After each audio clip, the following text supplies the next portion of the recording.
Logitech just released one of the most groundbreaking mice ever made, the X2 Superstrike, that changes the way you click forever.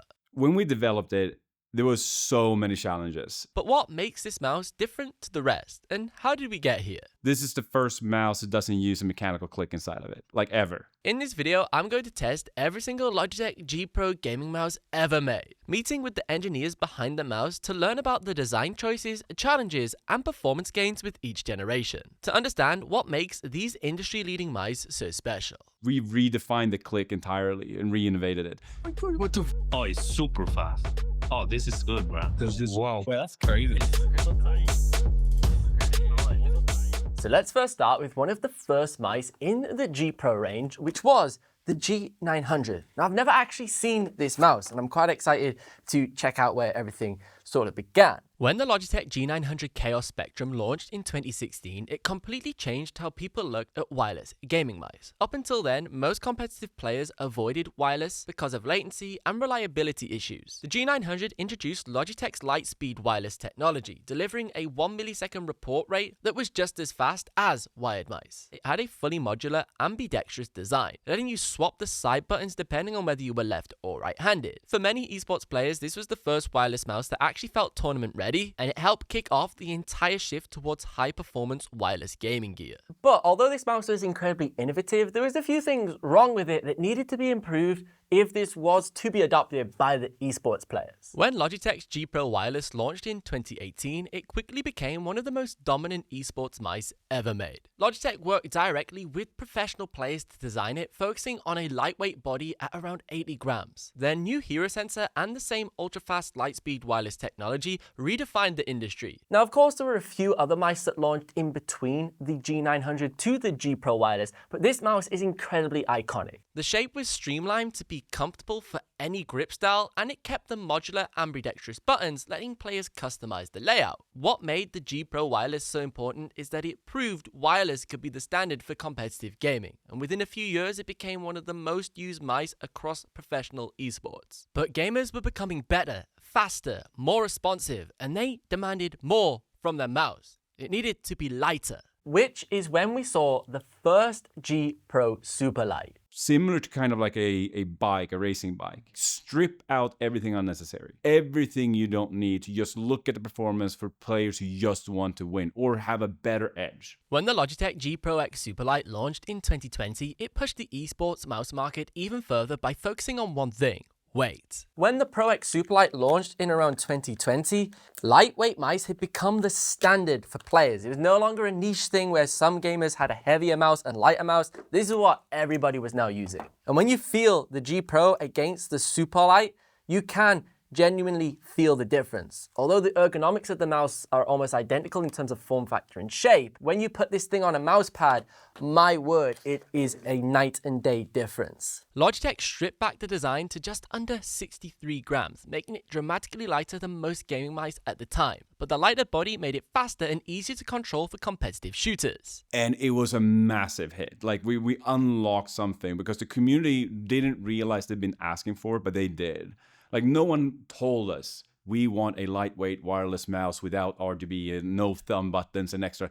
But we kind of could see it like when we gave them this wireless product and we also gave them some more simplistic mice. Like you could see they wanted to marry them too based on what they're trying to achieve. The Superlight set a new benchmark for what an ultralight competitive mouse should feel like. But then in 2023, Logitech came out with the Superlight 2, which was a complete game changer. With the introduction of the new Hero 2 sensor, not only was this mouse even lighter, it was also even faster. It launched with 2000 Hz polling rate, which was double of the 1000 Hz polling rate on the G Pro and Superlight prior to this, but it's had a bunch of firmware updates, bumping it up to a 4000 Hz polling rate and now an 8000 Hz polling rate. Now, throughout the lifespan of the Superlight, there's been a few different versions and shapes, and also different colors, which is quite interesting. Normally, all of the Pro mice were just black, But Logitech with this series added a white mouse and also a pink mouse. And this wasn't just so it looked cool on your gaming setup, it was actually requested by the esports players. When we develop products like this, it doesn't come from nowhere. It comes from the work we do with the product, which we call design by collaboration. A lot of the esports players prefer vibrant colors on their desk when they're playing on their dark stages. So it means they can actually see their peripherals when they're playing without like looking at it. They can sort of see where it is on the mouse pad or where their keyboard is positioned. We first started with the Superlight when it was the regular Superlight 2, which looks exactly the same as a Superlight 1 pretty much when you look at it on the exterior, but this time a lighter mouse at 60 grams, dropping by 3 grams. And a huge change was the introduction of USB Type-C. Then a few years later, we got the Pro X Superlight 2C and also the Superlight DeX. Now the 2C is actually one of my personal favorite mice, and that's because it's slightly smaller, which is more focused on younger gamers who have a smaller palm. So with the smaller mouse, it's perfect for like a 13 or 14-year-old esports prodigy because it's smaller, it's also a lot lighter, coming in at only 53 grams. So it feels amazing on the mouse pad. It's so quick to whip around. But also, if you are a bit older, you can claw grip it a little bit differently. So even with larger hands, because it's so lightweight and small, it lets you use this in a more claw grip orientation than palm because it is such a smaller surface. Then there was also the Superlight 2 DeX that was introduced. Now this was more of a mixture between a gaming and I would say productivity mouse. It took an ergonomic shape, kind of similar to the Logitech MX series, but kept it at the exact same weight as a regular Superlight 2, all of the same side buttons and sensor, so you could use this during the day for work from home and it's comfortable for your spreadsheets.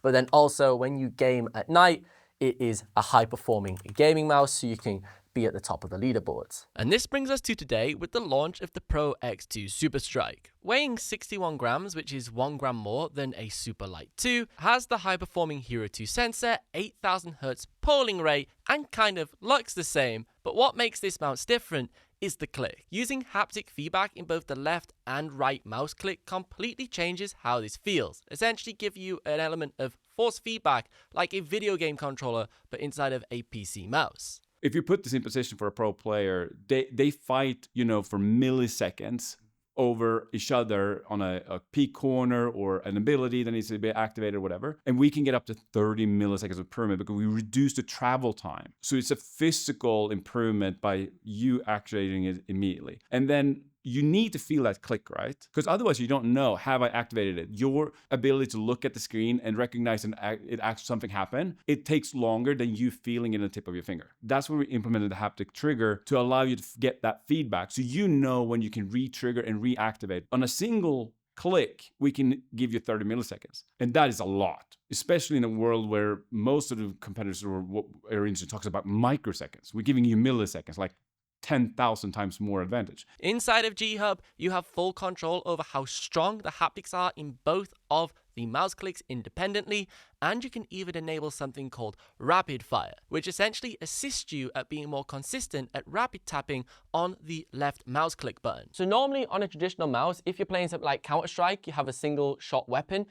How fast you can spam that button is like a skill within itself. The consistency of rapid firing on here to get the Glock or the Tech 9 or whatever you've got in CSGO to just go almost be like semi-automatic. And that's why on controllers, you see them frequently have adjustable trigger length throw, where you can have a shorter trigger throw for that faster rapid trigger in Call of Duty or whatever you're playing on your PS5. Well, the Superstrike has its own setting called rapid trigger that works in the same way. You can enable rapid trigger, and what it does is the haptics kind of assists you when you're rapid tapping. So if you're rapid tapping like this, you can enable rapid trigger, so then also the haptics are making it more consistent, the cadence between those rapid triggers. So it's almost acting as a rapid trigger aid, and it's adding further triggers that you may be not doing with your actual finger to make sure you don't miss a rapid trigger. It's crazy. You can adjust how fast this is in G Hub, how sensitive it is essentially, and the aggression of the rapid trigger, making this mouse kind of overpowered when used in a competitive environment. The X2 Superstrike sold out instantly at launch, and that's with good reason. This mouse actually brings something new to the industry. It's so difficult to convey how different it feels compared to a regular pro gaming mouse. It's still lightweight, it's still high performing, but now you actually feel that performance in your fingertips every single time you press. Now, if you're interested in purchasing any of the Logitech mice featured in today's video, you can save up to 10% off on the official Logitech G website using coupon code BENROW at checkout. This will get you a huge saving on these high-end mice. But if you want to learn more about the Logitech G X2 Superstrike in detail, you should check out my full review here, because if you like this, you'll like that. There we go. That feels more comfortable. That feels more comfortable. Yeah. So you don't have it like at eyesight. Like staring at a microphone. Yeah. All right. Cool. All right.